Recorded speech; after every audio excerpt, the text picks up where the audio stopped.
welcome to today's video.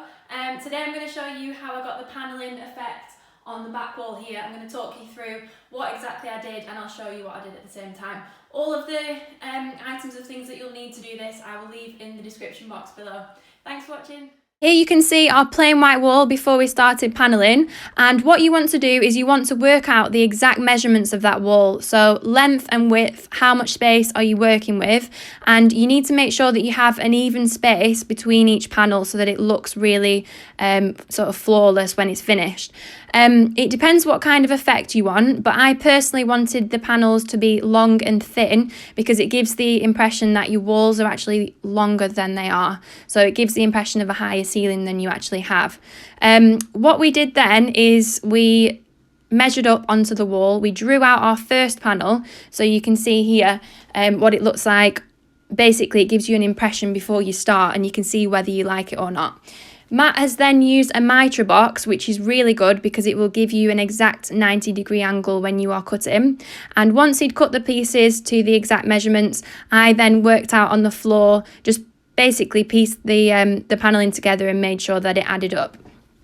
Then what we did is we started with our first panel at the top, and we basically put some Gorilla Glue heavy duty mounting tape onto that. You can see that here, and what we did is we used the spirit level first of all just to check that it was completely level before we stuck it down, which is obviously really important when you're paneling because you want it to look right.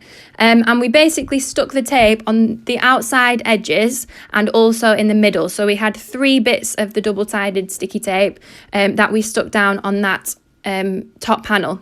What we did then is Matt after that he stuck down the left hand panel, and he stuck a little bit of double-sided sticky tape just at the top of the panel near the edge where the 2 sides meet, and he then did the same thing with the right, and he left the bottom and the middle without any glue on it at this stage.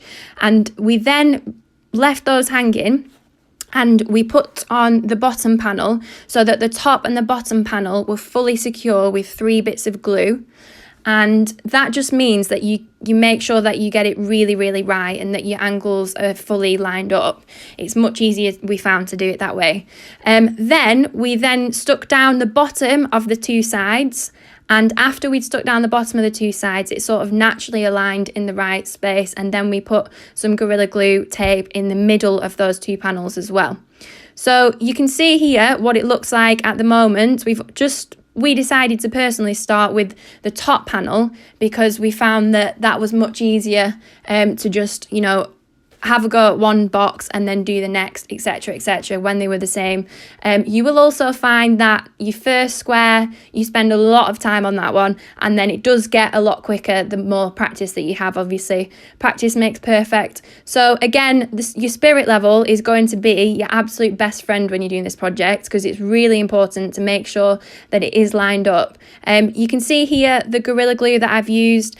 I've actually managed to cut that in half, so I saved quite a bit of glue by doing that, and it's pretty cheap as it is anyway. This glue is amazing because it doesn't sort of run and get everywhere. It's literally just sort of a double-sided sellotape, but super strong. So our technique when we were doing all of the boxes, top and bottom, was always the same. So we did the first one, we drew with a pencil on the wall and lined that up with a spirit level. Then we stuck it down, and again, then we went in with the sides afterwards. So make sure again that you just have the glue on the top, as you can see here, just a tiny bit of glue on the top of the side to start with. Then you glue down that the bottom panel with 3 bits of glue, and then you stick in the rest of the glue on the side panels. So that's really important, a really important step there. And then you're ready to start on your smaller panels. So Matt went outside again with the mitre box, and he was cutting his perfect 90-degree angles. He then measured up once more, check and check again before you stick it down. And basically then we started with the exact same technique as the top ones on those bottom boxes. And actually we got really, really lucky because we didn't really have to go over any plugs, but we did come across a plug on this box, annoyingly. So it just meant that basically we had to cut around that. So we drew where we needed to cut with a pencil, and then Matt cut around that, and then we just stuck it down.